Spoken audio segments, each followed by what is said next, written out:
मागील भागात आपण पाहिलं होतं की आज माझं स्वप्न पूर्ण होते. माझ्या घराची साथ अशीच राहू दे. आणि शेवटी दुकानाच्या उद्घाटनाचा दिवस उजाडला.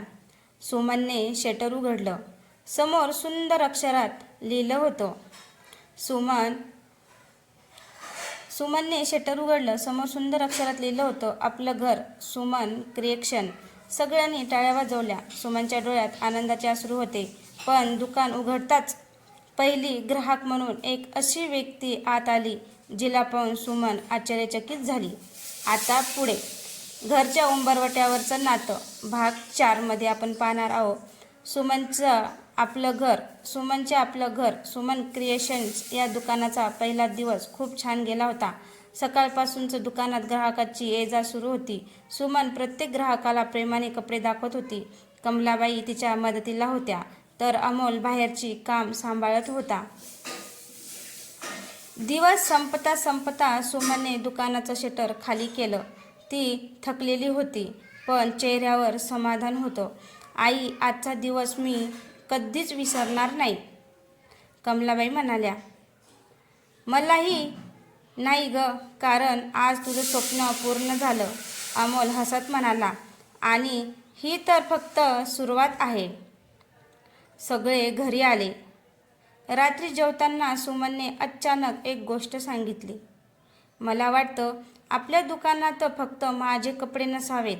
आपल्या गावातल्या ज्या महिलांना घरातून काम करायचं आहे त्यांना आपण काम द्यायला हवं. कमलाबाईच्या चेहऱ्यावर अभिमान उमटला. हीच तर खरी कमाई आहे.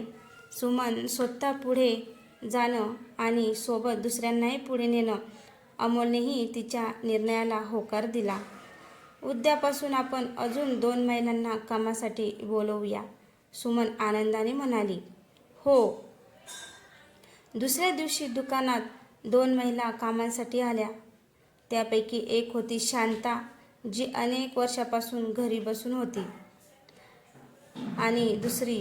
सुमनने तिला मशीन दाखवत विचारलं, तुम्हाला शिवणकाम येतं ना? शांता म्हणाली, हो, पण लग्नानंतर घरच्या परिस्थितीमुळे काम सोडलं होतं. सुमन हसली. मग आता पुन्हा सुरू करा. इथे तुम्हाला तुमच्या कामाचा योग्य मोबदला मिळेल. शांताच्या डोळ्यात आनंदाचे अश्रू आले.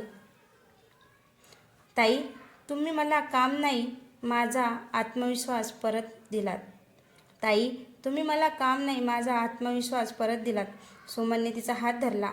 आपण सगळे एकमेकींची साथ देऊ. काही आठवड्यात दुकानाची ओळख गावभर झाली. ग्राहक वाढले, ऑर्डर्स वाढल्या. सुमनच्या कामाचं कौतुक होऊ लागलं.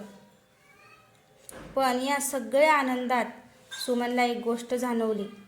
ती स्वतःच्या आईबाबांना हे यश दाखवू शकली नव्हती. तिने अमोलला विचारलं, मला एकदा माहेरी जाऊन बाबांना माझं दुकान दाखवायचं आहे.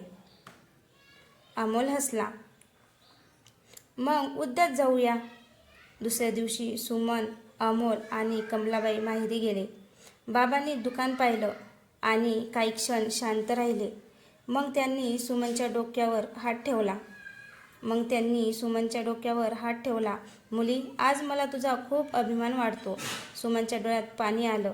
बाबा, तुमच्या आशीर्वादाशिवाय मी इथपर्यंत पोहोचले नसते. बाबा म्हणाले, तू माझी मुलगी आहेस म्हणून मला अभिमान नाही, तू स्वतःच्या मेहनतीने उभी राहिलीस म्हणून आहे. सगळ्यांच्या डोळ्यात आनंद होता. पण घरी परतताना अमोलला एक फोन आला. फोनवरून दुकानाच्या मालकाने सांगितलं, सुमनच्या कामाची बातमी शहरात पोहोचली आहे. एका मोठ्या कंपनीला तिच्याकडून मोठं काम करून घ्यायचं आहे. अमोलने ही बातमी सुमनला सांगितली. सुमनच्या चेहऱ्यावर आनंद उमटला. पण त्याच वेळी तिच्या मनात एक प्रश्न आला. इतकं मोठं काम मी खरंच सांभाळू शकेल का? आणि आता सुमनसमोर तिच्या आयुष्यातली सर्वात मोठी परीक्षा उभी होती.